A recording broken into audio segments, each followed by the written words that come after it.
À l'époque, qui n'aurait pas résisté à l'envie d'immortaliser ces deux voitures? Depuis que la pellicule existe, le cinéma a toujours essayé de comprendre ce qui motivait les pilotes à chercher leurs limites sur les circuits. Ainsi, Hollywood va s'immiscer à l'intérieur du petit monde du sport automobile. Steve McQueen est une star dans les années 60-70, révélé au grand public dans la série télévisée Au nom de la loi, que les gens de ma génération se souviennent certainement. C'est dans des films comme La Grande Évasion, Les Sept Mercenaires, La Tour Infernale ou encore Papillon que l'acteur va devenir une pointure du box-office. Nommé aux Oscars pour son interprétation dans La Canonnière du Yangtze, l'acteur va être reconnu par ses pairs pour sa qualité de jeu devant la caméra. Steve McQueen est amoureux de la vitesse et des belles mécaniques. Il va s'essayer au sport auto et moto et les spécialistes vont lui reconnaître un pilotage efficace et affûté. Mais l'acteur, pour sa part, se considère comme un simple gentleman driver. Le sport auto va devenir une vraie passion pour Steve McQueen. Il était donc inévitable que celui-ci le décide d'associer cette passion à celle du cinéma. Ainsi va naître Le Mans en 1970 et comme son nom l'indique, le film va utiliser comme toile de fond l'une des plus prestigieuses courses au monde, les 24 heures du Mans.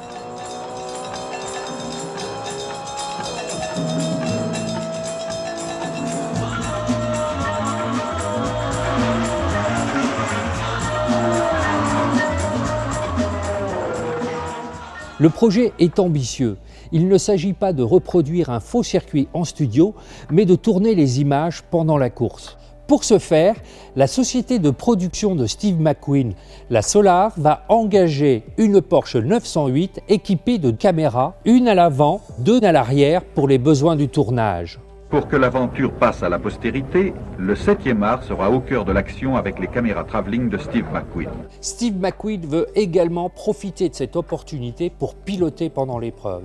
Malheureusement, les compagnies d'assurance ne donneront pas un avis favorable, le poids financier pèse sur ses épaules. C'est un déchirement pour l'acteur. Il devait avoir comme coéquipier Jackie Stewart. La Porsche 908 de la Solar terminera la course non classée pour distance parcourue insuffisante.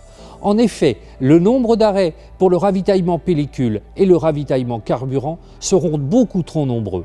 La 29 pour le public, c'est un concurrent, mais c'est surtout l'arme absolue de Steve McQueen pour les images chocs de son film. La 29 ravitaille souvent, la plupart du temps en pellicule d'ailleurs, 27 mètres à la minute, l'autonomie est réduite.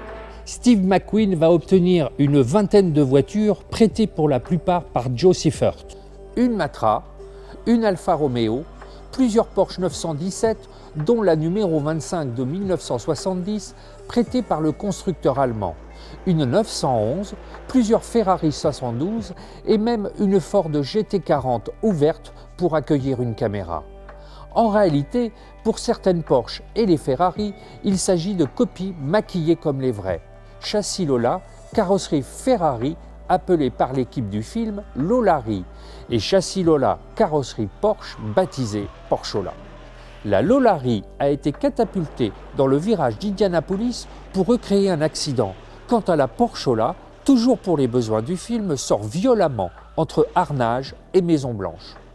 Récemment, une Porsche 917K identique à celle qui se trouve ici à côté de moi, pilotée par Steve McQueen pendant le film, a été vendue aux enchères au prix de 14 millions de dollars, un record pour la Porsche 917.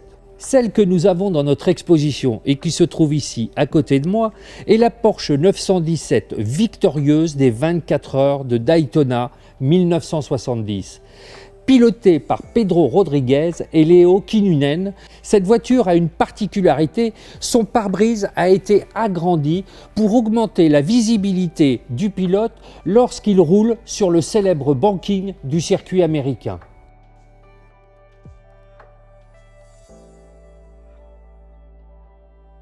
En plus des acteurs, des pilotes professionnels vont s'ajouter au casting pour le tournage des scènes de course.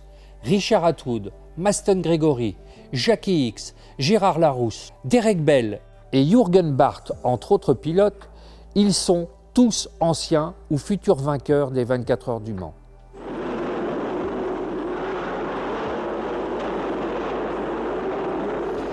On ne se lasse jamais de ces images. Le film raconte l'histoire du duel de l'édition 1970 des 24 heures du Mans.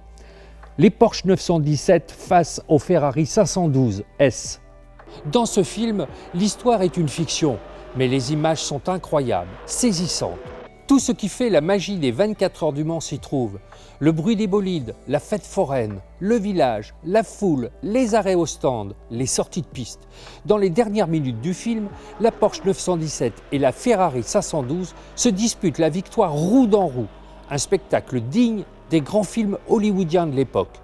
Évidemment, la star, c'est la 917 qui l'emporte, mais cette fois-ci, elle est habillée aux célèbres couleurs bleu et orange de l'écurie de John Wyer. Un habillage qui va devenir légendaire grâce au film. On peut qualifier ce film de cinéma vérité. En fait, Steve McQueen n'a pas fait un film sur Le Mans, il a filmé Le Mans.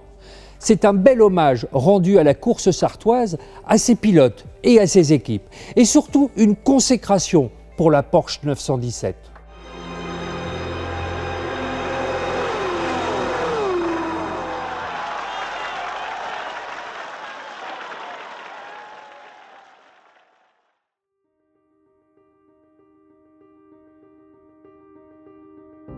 Lorsque Porsche va présenter la 917 au Salon de Genève en 1969, personne n'aurait imaginé un seul instant les succès sportifs que le modèle allait obtenir entre 1969 et 1975. Elle va gagner bon nombre de compétitions, dont les 24 heures du Mans, qui était l'objectif de base de la marque de Stuttgart. Elle est la voiture favorite des pilotes et surtout la star des événements historiques tels que Le Mans classique. Inoubliable pour les passionnés de sport automobile, la Porsche 917 demeure une figure incontournable des produits dérivés, tels que les affiches, les miniatures, les jouets, les vêtements d'époque et les nombreux ouvrages qui lui sont consacrés.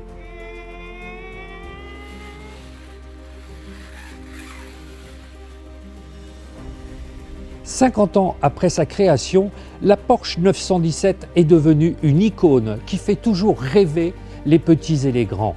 D'ailleurs, elle a été nommée voiture de compétition du XXe siècle par 50 spécialistes internationaux pour le compte de la revue britannique Motorsport. Enfin, sans aucun doute, la 917 est pour Porsche la voiture qui a inauguré ses 19 victoires aux 24 heures du Mans.